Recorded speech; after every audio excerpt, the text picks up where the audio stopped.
اعوذ باللہ من الشیطان الرجیم بسم اللہ الرحمن الرحیم والعصر ان الانسان لفی خسر صدق اللہ مولانا العظیم۔ اللہ جل مجدہ کا شکر ہے کہ اس کی توفیق اور عنایت سے ہم اس بابرکت محفل میں حاضر ہیں، اور کمال احسان ہے اس کی ذات کا کہ وہ ہمیں اپنے اور اپنے محبوب کے نام پر بار بار اکٹھا ہونے کی توفیق عطا کرتا ہے۔ جو آیت کریمہ میں نے تلاوت کی سورۃ العصر کی، والعصر ان الانسان لفی خسر، جس کا ترجمہ کچھ یوں ہے کہ زمانے کی قسم، والعصر زمانے کی قسم، بے شک کہ انسان نقصان میں ہے، خسارے میں ہے۔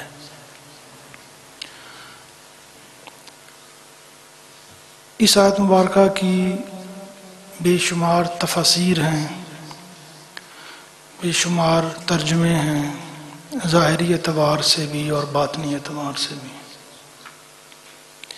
ایک سادہ سا ترجمہ جو یہ ہے کہ اللہ پاک نے زمانے کی یعنی کہ وقت کی قسم کھائی اور بتایا کہ انسان نقصان میں ہے۔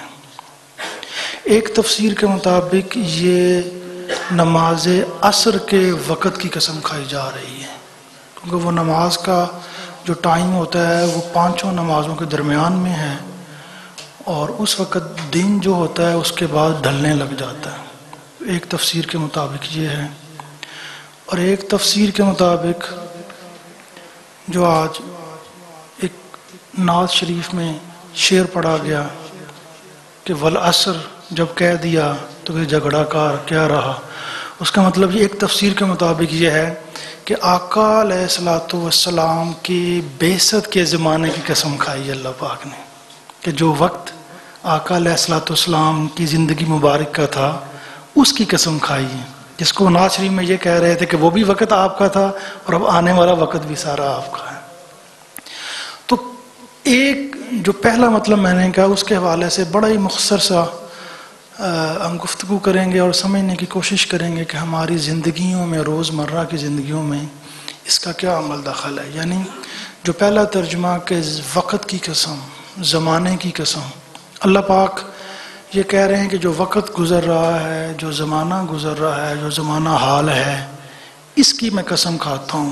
اور قسم کس لیے کھاتا ہوں؟ کہ انسان نقصان، بتانا یہ چاہتا ہوں کہ انسان گھاٹے میں ہے۔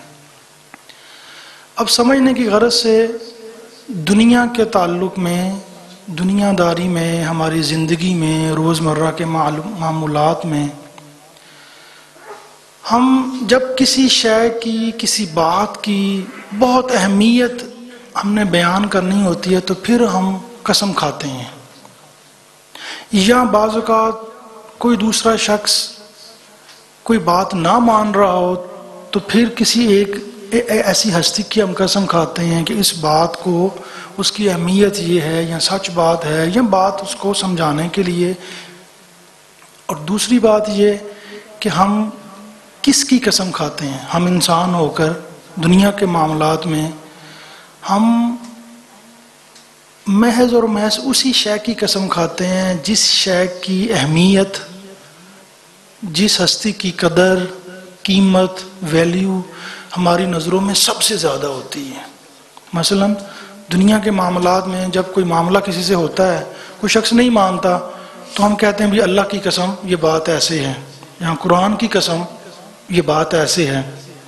اور دنیاوی معاملات میں اگر کوئی شخص اللہ کی یا اس کے محبوب کی یا اس کی کتاب کی جھوٹی قسم ہی کھا لے اگر، تو اکثر لوگ کہتے ہیں بھی اب اس نے قسم کھا لی ہے بس ہم مان لیتے ہیں، وہ سچی کھا رہا ہے یا جھوٹی کھا رہا ہے، کیوں اب اس نے نام ایسا لے دیا ہے۔ یہ ہمارا دنیا کا معاملہ ہے۔ یعنی ایک تو ہم بندے ہو کے، انسان ہو کر قسم کھاتے ہیں، دوسری اس شے کے بارے میں قسم کھاتے ہیں جس کے بارے میں کوئی چیز ہم نے کسی کو بتانی ہو، سمجھانی ہو، اور تیسری اس شے کی قسم کھاتے ہیں جس شے کی اہمیت، قدر ہماری نظروں میں سب سے زیادہ ہوتی ہے۔ کبھی دنیا کے معاملے میں، دنیا کے معاملات میں کبھی ایسے نہیں ہوا کہ کسی شے کی قسم کھانی ہو تو تو ہم عام کسی چھوٹی گھٹیا دنیاوی چیز کی قسم کھا لیں اور دوسرا پھر بندہ مان بھی جائے. اگر عام دنیا کے معاملات میں کبھی کسی نے کہا یہ پھول کی قسم ہے، فون کی قسم، پانی کی قسم، لائٹ کی قسم، یہ بڑی ایک بے معنی سی بات ہے، بڑی ایک عجیب سی بات ہے. نہ کبھی کسی نے ایسے کہا، نہ کسی نے سنا، نہ مانا. ہمیشہ دنیا کے معاملے میں اسی شے کی قسم کھائی جاتی ہے اور ہم انسان ہو کر کھاتے ہیں. اب اسی بات سے ہمیں سمجھنا یہ ہے کہ اس آیت مبارکہ میں سب سے پہلے اللہ جل مجدہ قسم کھا رہے ہیں.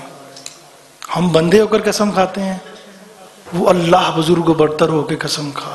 اگر اللہ پاک قسم نہ بھی کھاتے اور یہ کہہ دیتے کہ انسان نقصان میں ہے تو ہم مان لیتے، قرآن کا حصہ بن جاتا.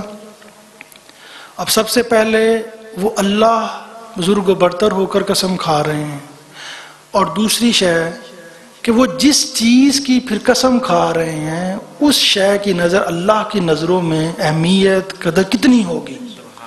یعنی ہم اس شے کی قسم کھاتے ہیں جس شے کی اہمیت ہماری نظروں میں سب سے زیادہ ہوتی ہے.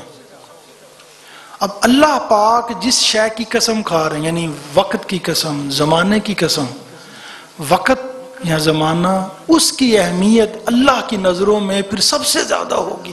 یا خدا عالم کتنی ہوگی کہ اللہ پاک نے اس کی قسم کھائی. اور کھائی کس لیے جا رہی ہے؟ اگلی بات سمجھانے کے لیے کہ انسان نقصان میں ہے. اب یہ جو زمانہ ہے، جو وقت ہے، ہم نے دنیاوی اعتبار سے دنیاوی طور پر اس کو ماپنے کا ذریعہ بنا لیا. وقت گھڑی بنا لی، سیکنڈ، منٹ، گھنٹہ، 24 گھنٹے، اور اس کے بعد پھر رات اور دن.